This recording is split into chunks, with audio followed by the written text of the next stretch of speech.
Let's go, let's go, let's go. Sleazeball here. Welcome to my YouTube channel. This is going to be my stardom, situm running backs for week 3. I will have a green bar for the stardom, yellow in the mid if I think it's a flex play or not, or a possible play for that week. Red is obviously the situm. In the two boxes you're going to see right there with the verses, it is going to be the away team on the top and the home team on the bottom, just so you know ahead of time heading into it.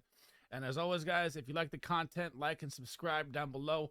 If you guys have any comments or questions, whatever it is, drop them in there. I love talking fantasy football, starts, sits, trades, dynasty, redraft, etc. All the support is appreciated. I'm trying to bring you the best fantasy football content to help you win your leagues. And let's dive into it with the first matchup here. We're going to start off with Thursday night football, the Giants at the Niners. Now, for the Giants, Saquon Barkley was ruled out.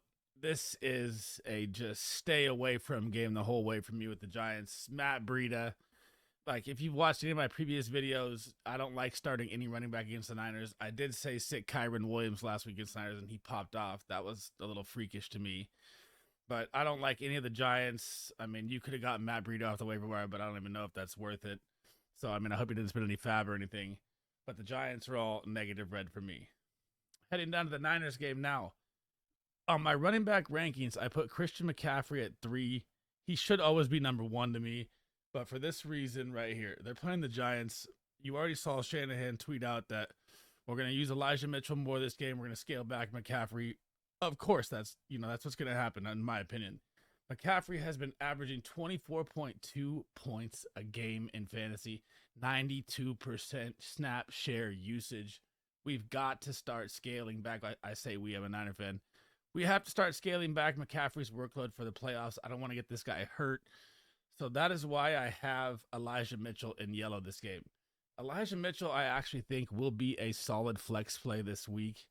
I think that the Niners are up 30-0 at half, or 27-0 at half, or whatever it is. You will see a lot. I think Elijah Mitchell will get 15 carries this game, is honestly what I'm guessing right now. So for the Niners, Christian McCaffrey, always a go, no matter what. He's the best player on the field whenever he's out there. Elijah Mitchell will be a flex start for me this week if you have him. If you have injuries like Nick Chubb or Saquon or something like that, he is a serviceable flex player where I think he'll get 6-7 points, maybe find the end zone, and have a nice day. Heading into our second matchup here, it is going to be the Monday night matchup. The Rams are traveling to Cincy to see the Bengals. We don't know if Joe Burrow is playing, so, I mean, if Joe Burrow is out of this game, I would put Joe Mixon in yellow, but I'll get to that in a second. I've got to talk about this guy, Kyren Williams, man. It is unbelievable. Cam Akers was just traded to the Vikings, so I scratched him in red. He was also out last week. He was inactive. Kyren Williams is averaging 22.5 points per fantasy game. He just had 96% snap share last week. That is the highest in the NFL. He looks like the league absolute winner if you have him. If you don't have him, you can't trade for him right now, so there's no shot for that. It is absolutely insane what this guy did when Cam Akers was drafted in the 4th round, and now Kyren Williams is balling out. He's probably going to be green for me every game from here on out. I mean, I honestly, who's the backup? Zach Evans? It's going to be all Kyren Williams, every snap, every play, no matter what. Must start weekly.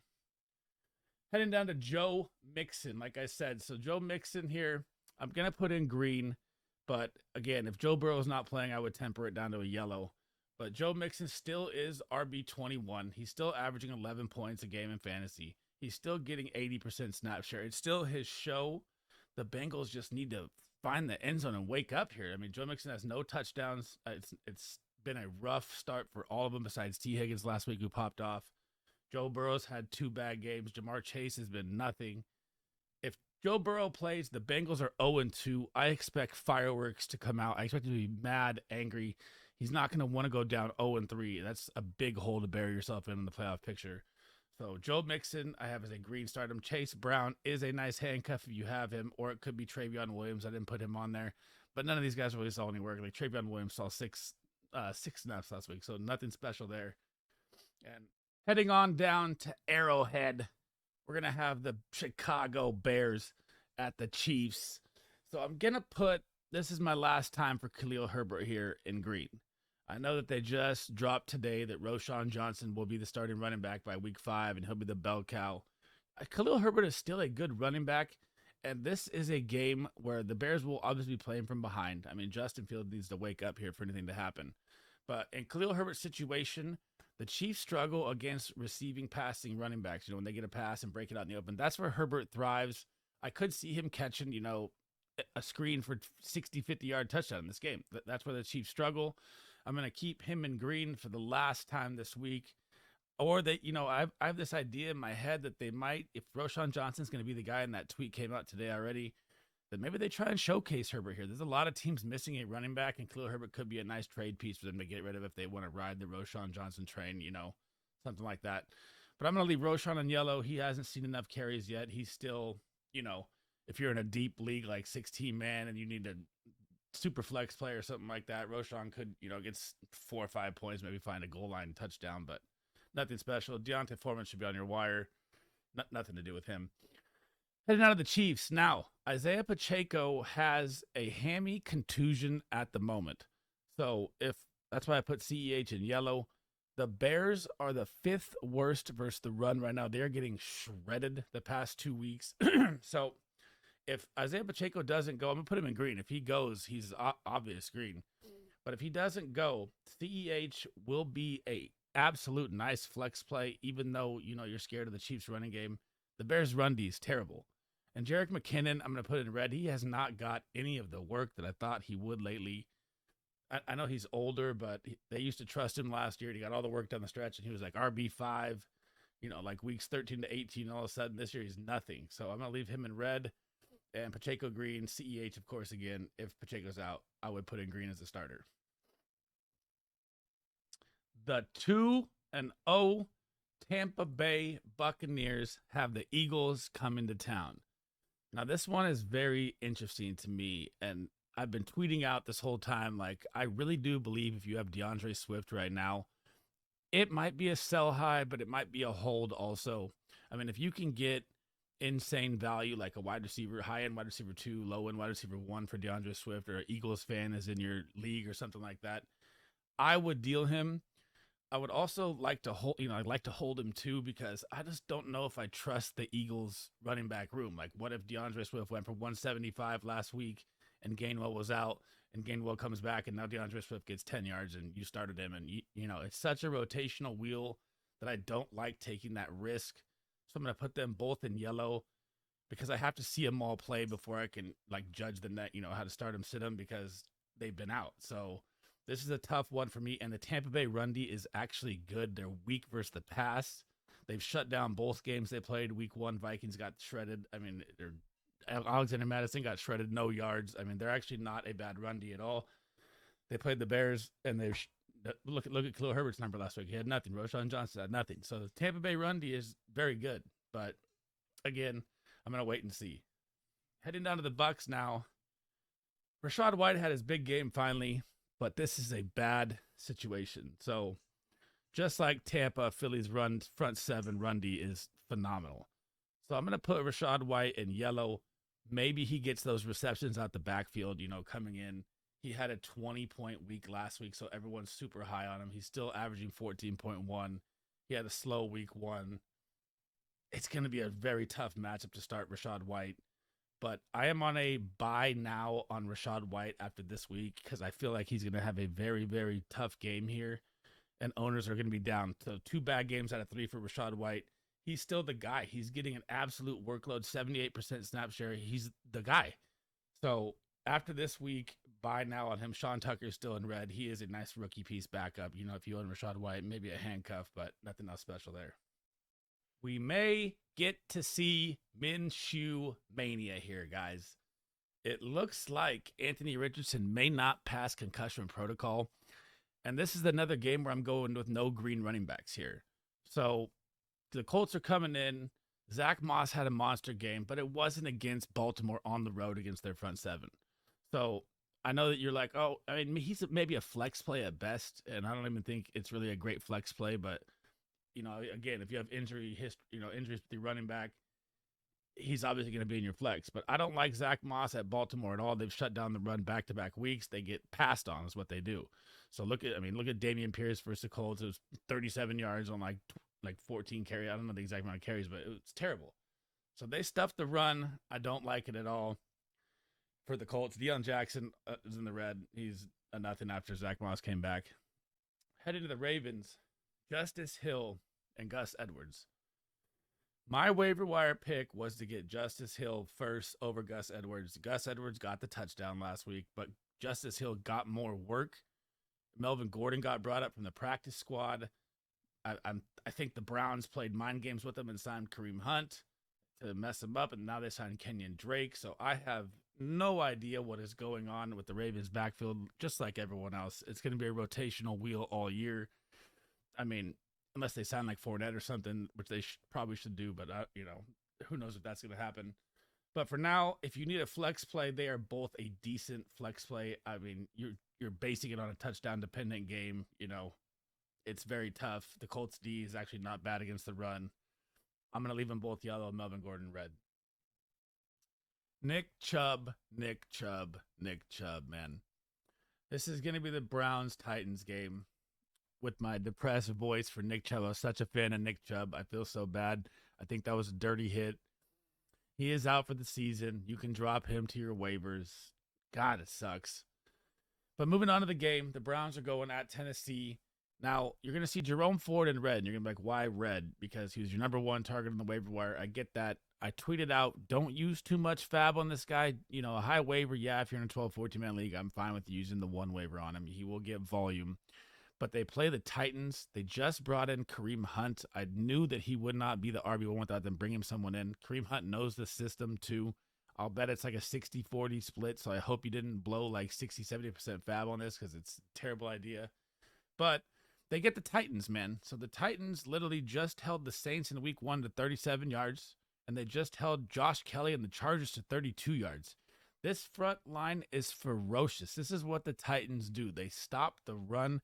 I am guaranteeing you to bench all the Browns running backs this week, and mainly any running back that plays the Titans, man. It's just how it goes. I don't like any of them this week. DFS, nothing. Heading down to the Titans now. Derrick Henry with a little toe injury today. He's going to be fine. Don't look into that.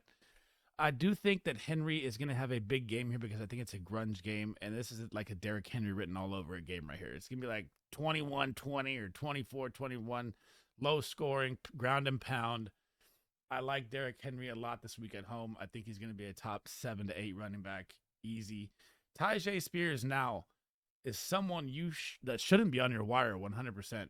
But if you own Henry, you should definitely have a Tyjae Spears backup. He looks explosive. He's starting to get more work. I know he got less work last week than he did week 1, but I think that was due to Henry being sluggish. Now Henry's moving and grooving. I like Henry as a green and Tyjae as a red this week. This game right here, man, these two running backs are absolutely killing people. This is going to be the last time that I have either of these guys in green if they don't perform this week. Najee Harris is averaging 4.2. 4.2 fantasy points a game. If you cannot get out from selling this, sell this guy now. Jaylen Warren looks better. Jaylen Warren looks better in the open field receiving. I don't know about the pass blocking. I'd say Najee's bigger. He's probably better at pass blocking. But, I mean, Najee Harris was and I tweeted it all preseason. I'm not on Najee Harris. I'm not drafting him. I'm not buying it. I'm going to put him green this week. He did have a very two tough matchups. He had the Niners first and the Browns. Those are both good run Ds. Now you get the Raiders, man. If Najee doesn't put up 10-plus points here, it's time to cut bait and run 100%. Get out. The Warren show is coming. If he doesn't, I'm guaranteeing that. Now, to the Raiders side, Josh Jacobs just put up negative rushing yards. -2. I don't think I've ever seen a league-leading NFL running back in rushing yards ever put up a negative game script in my life. I mean, I can't even think of one. The Raiders make me very nervous. I knew that week 1 was an aberration. All the Raider fans were going to get excited. Jimmy G is Jimmy G, and that's what you're going to get in most games, what you saw last week. I know they played the Bills, but the Steeler D is no joke, man. I mean, they just rocked the Browns on Monday Night Football. So I'm going to put Josh Jacobs in green, too. These are my last 2 times putting these guys in green. They're very big names, so it's very hard to do, and it's very hard to, try and bench them or trade them. But God, this is a now or never game for both of them. Zamir White is a great handcuff to have if you have Josh Jacobs too. He's not like, he'll be a full down back if anything happened to Jacobs. So something to look at if you have an open spot on your bench or something like that for sure. But man, this game's going to be tough. I need some points to happen here for next week for this, for me to move them or stay green. My favorite running back that I was tweeting about all year. Here we go. James Cook is him, guys. I told you last week in my video, buy now, buy now, buy now. Right now, he is averaging 15.1 points per game, and he hasn't scored a touchdown, folks. He's RB9 on the season right now. I mean, he's in a high-powered offense. The Bills' schedule is very good. They're going to start clicking. Josh Allen found his groove last week. Stephon Diggs, they're all going to be clicking. You want every piece of this offense. Gabe Davis popped off last week. All the Bills scares from week one are gone. They're going to run over the Redskins. I'm not even worried about it at all. I know the Redskins are 2-0, but they've had an easy start to their season with their schedule. James Cook is probably a must start for me every week at this point. Damian Harris, though, I'm going to put in red. But I could have put him in yellow, honestly. He could be like, this game could get away from the Commanders, say Redskins, Commanders. He could find, a couple goal line carries here, 7 touches or so. If you need like a spot start and you're hurt, I could see that, or a deep league play. Damian Harris could be okay. But, like a 12-man, 10-man, I'm not starting Damian Harris at all.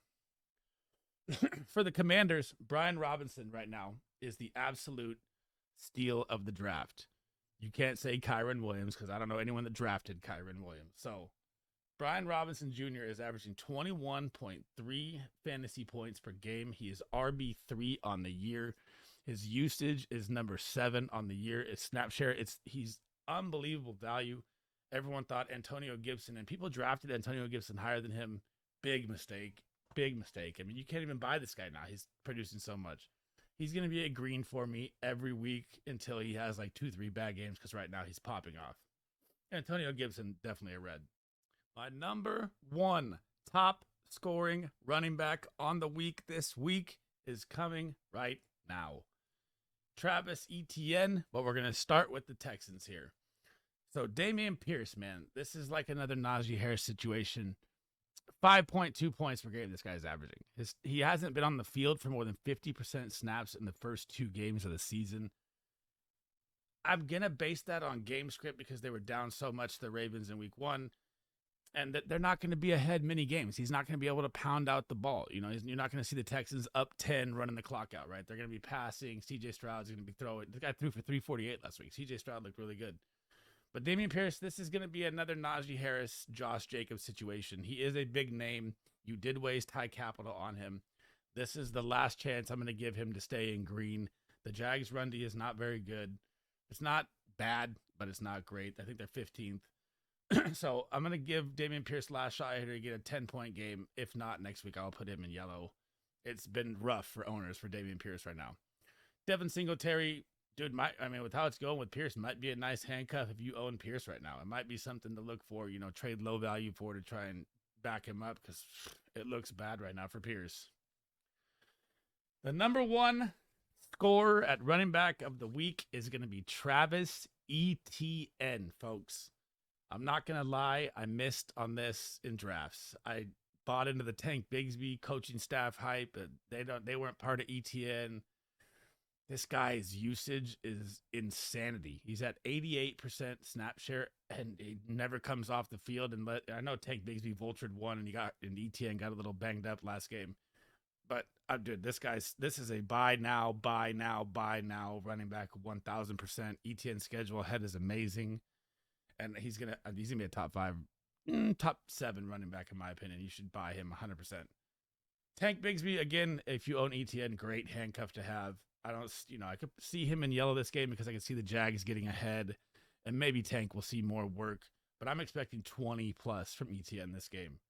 So Tank, if they get up, Tank could see value in like a deep league or something. And ETN is a little banged up, but they're saying he's fine. So maybe they give a little more usage to Bigsby, but ETN is my guy this week. Broncos country is not riding, man. I don't know what is going on this team. Sean Payton, they've been close in both games. They even made a Hail Mary last game. Javonte Williams and P. Ryan are stuck in a 52-48 snap share split, and it's supposed to change in Javonte's favor. They're like, oh, yeah, week 2, he's going to get more snaps. No, P. Ryan still saw more snaps than Javonte Williams. It was 52-48 week 2, and it was 56-46 or 56-44 week 1. So he went up like 4%. That's not what you're looking for. Until I see a change, I'm going to leave them both in yellow. This is a defense they can run against, but it's like picking hairs, man. Like who's going to do it? Who's going to score the touchdown? P. Ryan or Javonte?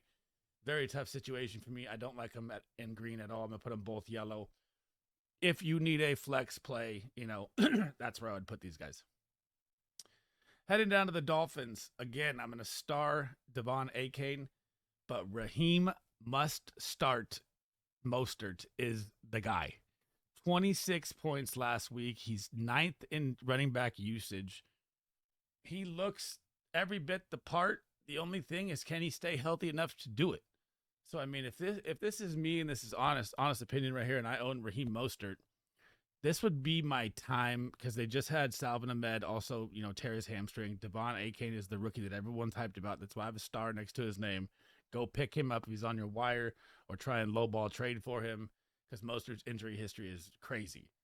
But back to Mostert. So if you have Mostert right now and you're in a competitive league or whatever it is, this is where I would package a trade off a big game right now. I don't know how long Mostert's going to keep this up. I mean, this guy gets hurt every other week, like every other year. He's out for the year. So he is balling, and he's, you got to start him. He's a must start. But if you're thinking long-term for the season, trying to win the championship, I don't see Mostert as making it through the season. I hate to say that. I don't want to wish injury on any player, but he's super tough to trust for me. I would try and cut bait and sell high now if I could. It's going to be one of my favorite games to watch of the week. AFC battle, conference rivals, Jets, Pats. Just because I can't, it's bad to say, I just, it's like I want to watch Zach Wilson do good, but it's so funny to watch him do bad, if that makes any sense. But Ramondre Stevenson is always going to be a must start. He should have been, if you listen to anything I was saying last week, you're buy now candidate. You don't see top 20 running backs have, under 15-point games or top 20 players under 15-point games. He's averaging 15.1 right now. Hasn't had a blow-up game yet. You can still get him for minimal top-end decent value. This guy's going to ball out all year. Zeke, I'm going to put in yellow just because, I think the Jets are so bad that Zeke might even see volume in this game. I mean, I'm so out on all the Jets players right now. It's ridiculous. I don't want anything to do with Zach or Garrett Wilson. I don't want anything to do with Breece Hall. I don't want anything to do with Dalvin Cook. I don't want anything to do with Allen Lazard. I don't even want the Jets defense right now because they're going to be on the field so much because Zach Wilson can't get a goddamn first down. So I have Breece Hall in yellow. I do like that he's going to get healthier off the ACL and his values. He's going to see more touches. He literally just got smashed by the Cowboys. I had him as my number 1 star sit-em running back last week. I hope you guys listen to that because they got absolutely rocked. And the Cowboys are going to rock any running back, so that's a given. But Dalvin Cook, if you can cut bait and trade, I would try and get something for his big name value right now. I don't see him doing anything bearing a Breece Hall injury again, which, you don't want to wish that on him. But if something happened, then Dalvin would have value. But I'm staying away from all Jets in 2023. Once Aaron Rodgers went down, out the window. This one's going to be ugly, folks. James Conner, Cardinals versus the Cowboys. I love James Conner's metrics. They are all top 5. Snap share, receptions, routes ran, yardage, everything. He's just on the wrong team, man. And now you get the Cowboys. I am going to put him in green just because he's such a big part of the offense. He's probably the whole offense right now without Kyler Murray and no D-Hop now. But he faces the Cowboys. I probably should have put him in yellow. I mean, they're going to get mopped out the building. I mean, it's going to be like 27-0 at halftime. And that's why I kind of, in my running back ranking video, I tempered my expectations with Tony Pollard too. I should have put Tony Pollard top 3. I think I put him 4 or 5. I think the Cowboys get ahead so far in this game that Tony Pollard this is how it's been going for him all season, though. The Cowboys have been ahead every game, so he hasn't even got like a full workload. He still drops 20 points. He looks absolutely electric, man. But again, he's going to see probably 15 touches this game and sit the second half or, into the third quarter, which you don't like to see, but he's always a must start no matter what because he's so good. Keontae Ingram, Rico Dowdle, Deuce Vaughn. I'm going to put all red, but Rico Dowdle could see a little work with the blowout if you need a deep, like super flex play or something. But besides that, it's going red. On down to New Orleans. The Saints and the Packers, man. Jamal Williams, there's no update yet, but from what I've seen on Twitter and stuff and alerts and stuff that happens, it looks like he's most likely not going to play. If he does, I'll put him yellow. Kendre Miller, if he's on your wire right now, is a nice pickup play, but I don't know how this is like, the Ravens, man. I don't know how this Saints running back the room is going to play out. Their offensive line looks absolutely atrocious. I don't even like Alvin Kamara heading to the rest of the season. Maybe for like pass receptions, but they can't block anything, man. They're 30 yards and 29 yards. That's what they're averaging 29.5 rushing besides QB sneaks by Taysom Hill or, whatever for 80 yards last game. That is not something I want to be part of. I mean, if you need to play Kendre Miller, if he gets the start, he had a full practice today and he gets the full go start, he'll be a decent flex play maybe, but it's so risky. Green Bay's defense front seven is ferocious. It's very tough. I don't know how to pick it yet because I don't know how the pecking order is going to play out. So I'm going to put them both yellow, but I do assume Jamal Williams isn't going to play from what I've read. But if he does, I'll put him yellow. Heading over to the Packers. Now I have them both in green. There is no Aaron Jones hamstring update yet. But if he doesn't go, I'm going to put A.J. Dillon in green and Aaron Jones in green if he goes, just because. Aaron Jones came out week 1 looking explosive and looked like he was 24, but he was 28. So that was impressive. A.J. Dillon got the work last game, but didn't get much out of it. But Atlanta at home plays really tough. I can't explain it. Atlanta's defense is not good on the road, but when they're in hot Atlanta, they play good, and they shut down Dillon a lot. I don't think the Saints' run D is really that great. I mean, their offense, God, it's been so stagnant with the Saints. I don't know it's very tough to judge the Saints at all right now. But I'm going to put them both in green and both in yellow. It's a tough one for me to pick on this one. Yes. This game should be, I don't care if you have a 4 YouTube game going, you should have this game in big and watch this one all by itself. You are going to get the electric 2 top pick rookies going at it, and it's going to be fun to watch, man. Bijan Robinson looks unbelievable, man. This guy looks like he may be the best of all time at this point. If he keeps this up, it's crazy. He can shake and bake, catch, pass block, run through the tackles, and they ran 45 runs last game. If you were nervous about taking Bijan Robinson in the first round, like I was, I'm not gonna lie. No, this is the guy. He's the dude. But with him and Algier seeing as much work as they get, they're always going to be green. I mean, Arthur Smith loves to pound the run. I know that Drake London got a little work last week. If you own Kyle Pitts, get out now. Bijan, Tyler Algier always starts for me at this point at the way they run the ball.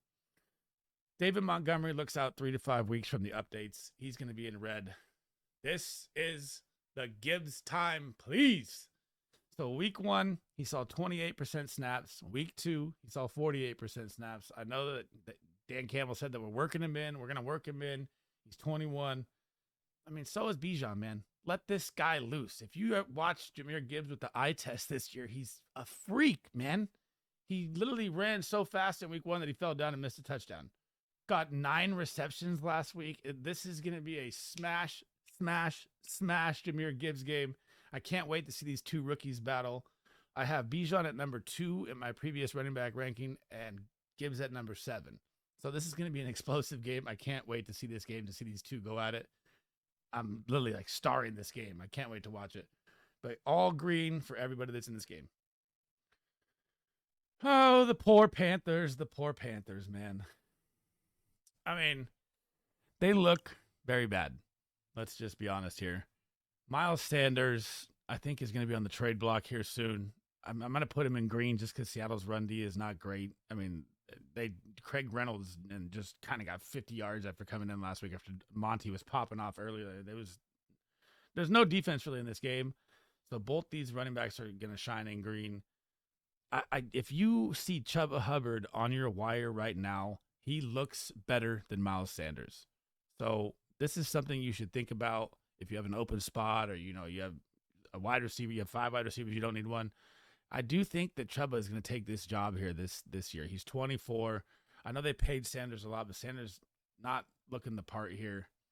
Panthers, especially when you're losing, everything starts to crumble and you start to go younger. Give me him green this week because of Seattle. I know they'll be in Seattle. The 12th man will be rocking, but he should see like 7-8 points, maybe find the end zone. But besides that, I'm not really that high on Miles Sanders. If you can package him to trade for someone now, I would do it now. Heading down to the Seahawks, I tweeted this all year. Where are the Charbonnet truthers, man, that I argued with all preseason? This is Kenneth Walker's team. This is the Kenneth Walker K9 show.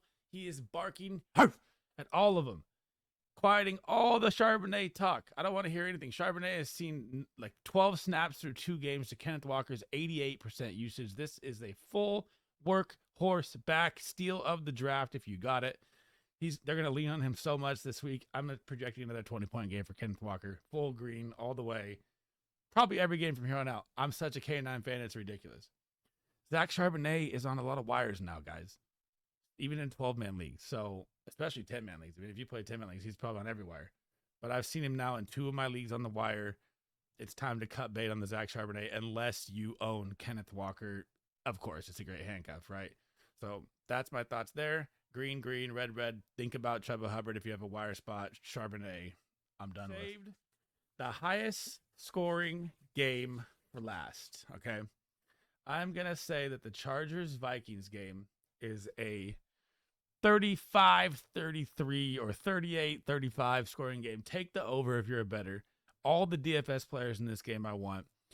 And I know that Alexander Mattison looks terrible, but I'll get to that in a second. So we don't know about Austin Eckler yet, so I'm going to leave him in red. Obviously, anytime Austin Eckler is playing, he will be in green. It said that he wasn't practicing again today. He was just standing on the sideline talking to the players. Not a good update to see on a Wednesday, but it's still early in the week, so temper your expectations there. Josh Kelly came off a very rough week 2, but again, he played the Titans run D. Like I said earlier, they lock up everyone. I don't want to start any running back versus the Titans this season at all. Now, Josh Kelly gets the Vikings, right? Look back to last week on Thursday Night Football. DeAndre Swift just went for 180 against the Viking run D. You're telling me that Josh Kelly is not going to pop off? He is a must-go green start if Austin Eckler is out. And even if Austin Eckler plays in this game, I know that the Chargers are 0-2, and they're going to push him to come back. This is a must-win game. Actually, for both teams, they're 0-2. So, but if Austin Eckler sits, Josh Kelly's a must-start. But even if Austin Eckler plays, Josh Kelly will still see 10 to 12 carries, maybe more. I mean, week 1, they ran 38 together. So, I mean, why Eckler was out there. So Josh Kelly's not just like a handcuff player. He is a flexible player weekly. Just had a bad week 2 matchup. I even started him. I knew I shouldn't have, but I thought the volume would be there, but it was there. But the Titans run D is for real. Now with the Vikings, I should have put Cam Akers up here. I don't know if Cam Akers is going to play in his first game. He just got traded to the Vikings. This is Alexander Madison's last shot, okay? And they just traded for Cam. So I literally tweeted out a week and a half ago or 2 weeks ago, sell high on Alexander Mattison after his touchdown game. Sell. The Vikings offensive line is terrible. He doesn't look good. They're not. It's going to be the Jettas and the Addison show and the Hawkins show. They're not going to run the ball that much this season. Kirk Cousins is going to go wild. So I was thinking Ty Chandler, but now they traded for Cam Akers, so Ty Chandler is definitely a red. But this is a start game for Madison. There's going to be points flying. He should see, I don't know, at least a touchdown in this game. I feel like it's going to be such a high-scoring game. He's going to have an opportunity to score. I would leave him in your lineup this week, but I think this is the last week you're going to get anything out of Alexander Mattison. I mean, if they just traded for Cam, they think the same thing I do. Cut bait, get out now. And that is it for the stardom sit-em running backs for week 3, guys. Thank you for watching. I got the hiccups at the worst time. As always, if you want to like and subscribe, help your boy out a ton. Means the world. I'm trying to hit 1,000 subs. I'm trying to bring you guys the best fantasy football content to help you win your leagues. And as always, guys, if you have any comments, questions, trade, anything going on in your fantasy league, let me know. And I will be live Thursday night tomorrow before the game for the Niner game, talking fantasy football, and every Sunday morning, 8 to 10 before, talking lineups and trades and stuff like that. I will catch you guys in the next one. Peace.